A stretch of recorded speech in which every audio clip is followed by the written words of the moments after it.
Am I the a-hole for refusing to help my disabled mother because she plays favorites with my sibling? My mother suffers from a disability and as such is permanently bedridden. I'm the only person who lives with her in the family house. She has support workers who come by throughout the day to help with hygiene and showering. However, I help with absolutely everything else. Cooking, paying bills, errands, organizing home maintenance, checking emails, making her comfortable in bed, shopping, managing investments, etc. I do not get paid by the government to be her carer, nor does she pay me, or in any other real way even show her appreciation. She feels entitled to my help, and it's really a thankless job.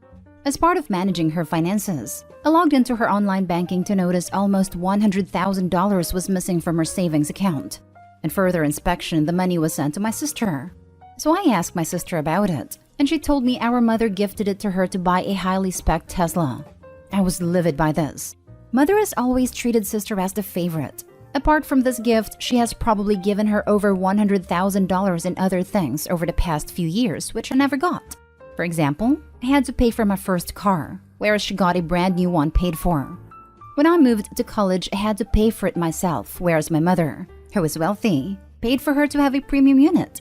I burst into my mother's room, going on about how I'm sick of the favoritism, how unfair it is because children should be treated equally, and how she has never known appreciation for the sacrifices I made to be her de facto carer. For example, I can't leave the house overnight, which rules out all holidays, for example. And it's been like this for 5 years since my father died. Initially, I asked if she had any intention of giving me $100,000 to make up for it, and she said no. During our 30-minute argument, she never directly answered how it was fair, instead asking questions like, "Do you feel like you've missed out?" among other questions. It reached boiling point and she ultimately said, "It's my money and I'll spend it on whatever I want." I said, "Fine, I won't be helping you at all anymore." I have now ignored all of my mother's texts for help over the past 2 weeks.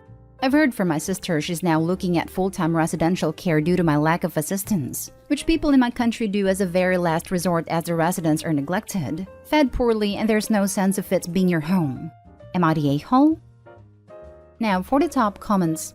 Not the a-hole. Let your sister step up for once. Tell mommy dearest that her golden child can care for her, because you sure as heck won't be. This is what I came to say. Let the golden child have her. She can drive over in her shiny new car.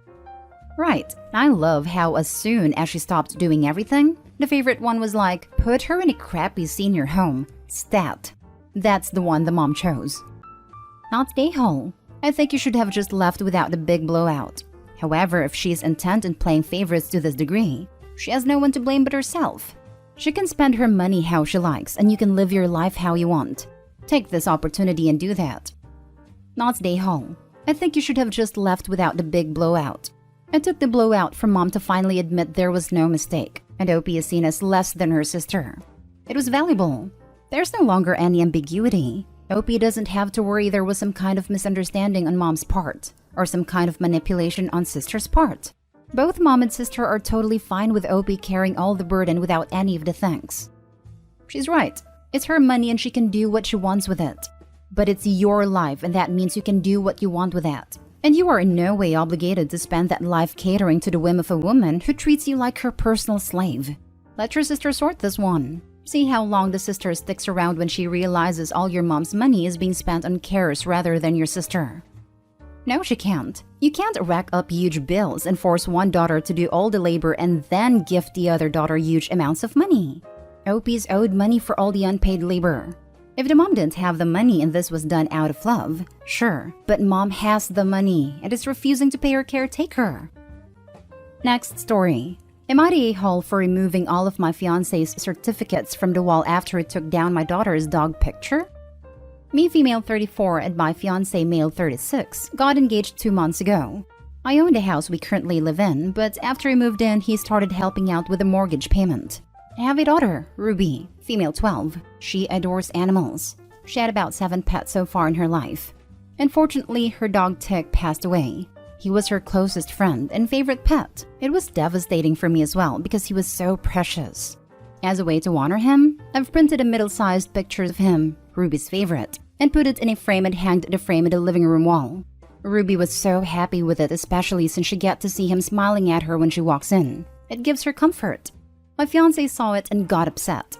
He commented on how strange it was to have the dog's picture up on the wall and how much distraction it brings. I felt puzzled because we have all kinds of pictures that were hanging on that wall. He suggested we remove it, but I ignored him. One day, I got home and saw that he's taken it down. Ruby was in her room crying holding the picture. I asked what happened, and she told me that my fiancé took the picture off and told her she's not allowed to have it hung up there. I also told her to keep it in her room if she didn't want to lose it for good. I was shocked. I rushed out and immediately started taking down all the certificates he had on that wall. His doctorate, master's, and bachelor's degrees, and about 4 to 5 other certificates as well. All of them I took down and put it in the bedroom. He discovered what I did and snapped at me and said that it's his house as well and I should respect his input.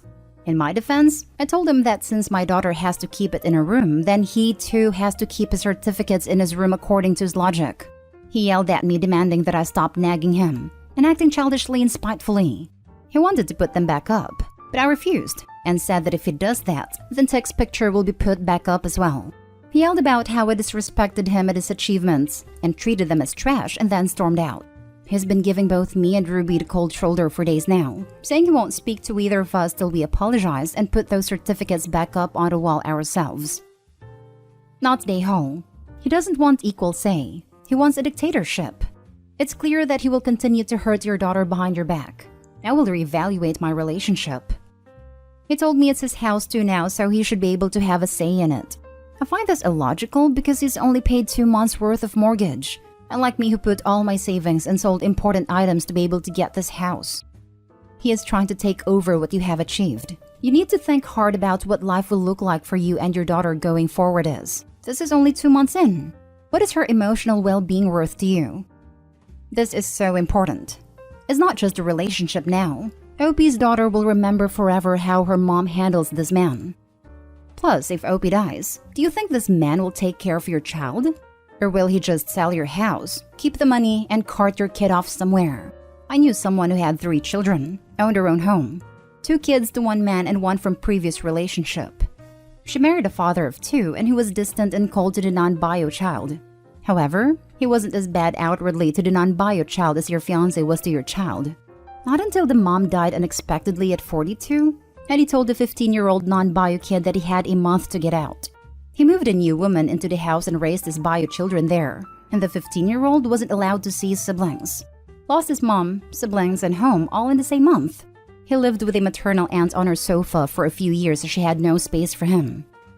Not Day Hall. He took a picture of your grieving child's dog, threatened her, told you that your house is also his, yelled at you, and demanded an apology. If you marry this abusive man, you and your daughter are going to have a miserable life. Exactly. He's shown her who he is. It's time she makes a decision and drops this miserable man out of her life. Opie, please hear this. There will be many days where you come home and find your daughter crying. Please don't put her or yourself through that. Also, please know your daughter will grow up.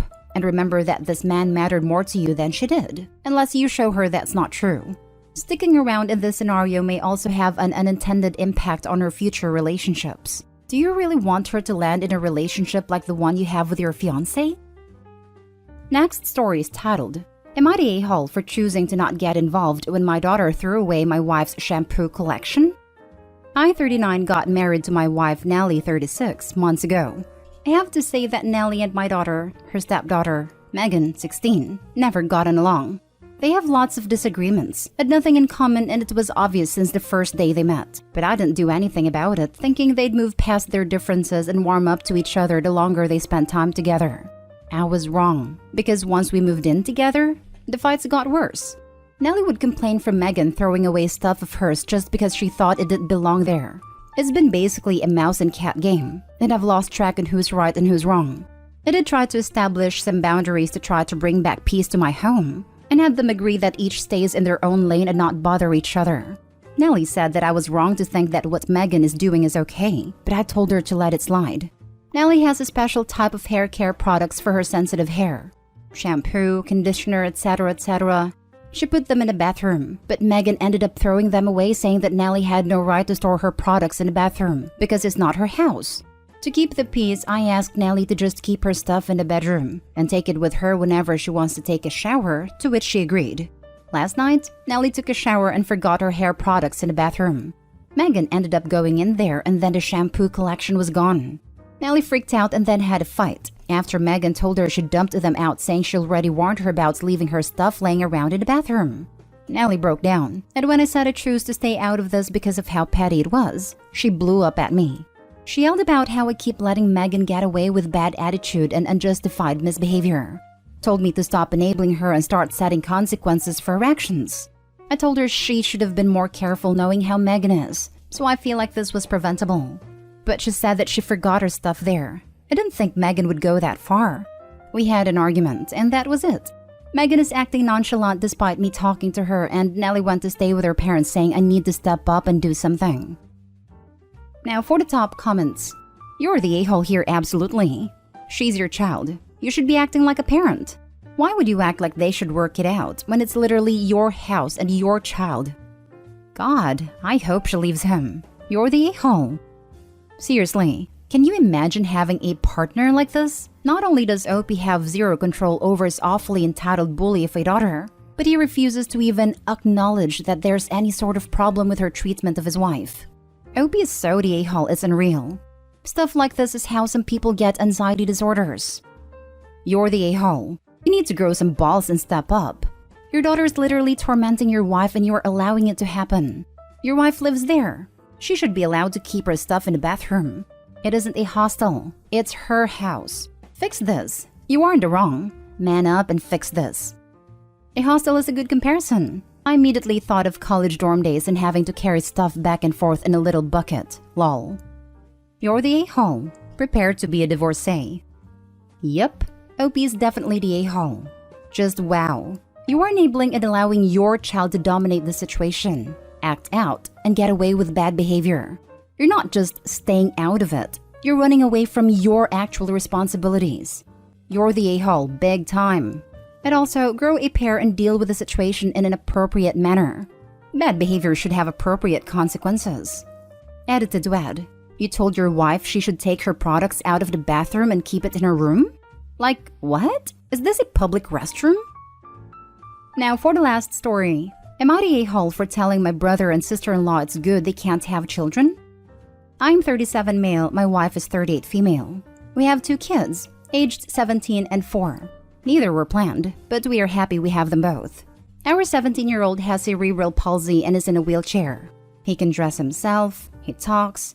A bit hard to understand at first, but you can understand him fine if you put a little effort into it. He does great in school and is a great kid. My brother and his wife can't have kids. They have been through a lot of IVF and other treatments, but it hasn't been successful. I know they are both devastated about it, especially my sister-in-law. We were all at my mother's house for dinner the other night, and brother and sister-in-law were telling us about their last unsuccessful round of IVF and said that this might be it, and they probably won't try again. We all said we are sorry about that and that it must be awful. Later that evening, my mom was asking my 17-year-old about his plans for the future, etc. How is school going? Does he have a girlfriend? Does he like any girls, etc.?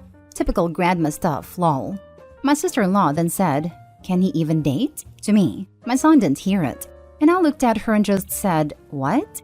She then said, "Well, he'll be on your care forever. Do you really want him to bring a woman into that?" I asked her to stop, but my brother said she's just asking a question. At that point, everyone heard us talking.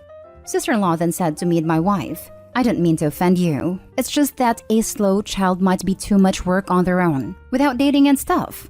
I loudly replied, "Our son is not slow, and you are way out of line here."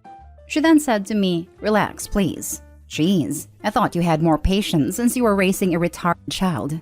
I lost it and said, "You know what? It's a good thing you can't have children, because you would have been a terrible mother." She broke down crying. My brother called me an a-hole. The headline had me at first, but nope. Not an a-hole. You clearly wasn't in the wrong at all. Harsh? Absolutely. But wrong? Nope. Yeah, I was on the fence until she dropped the R-bomb. Same. I could kind of excuse her initial question about dating, but to then start throwing insults? No. Not the a-hole. She hasn't even done any real research into cerebral palsy and thinks it's okay to just spout off things she doesn't understand. Maybe what you said was harsh in the moment, but she was being cruel and ableist in front of your child. I hate when people talk like the person they're talking about isn't there. I'd love to see the look on Opie's sister-in-law if she heard that my stepdad has cerebral palsy. Not only did he date, he raised me and is a computer programmer who used to work at Intel. Opie absolutely not the a-hole. If that's how she views your child, then she lacks the compassion and patience to be a parent. One of the managers at my old workplace has cerebral palsy. The only impairment he has compared to others is that he uses a wheelchair. Opie's sister-in-law is a massive a-hole. Imagine one of your nieces or nephews being disabled and doing literally no research into it.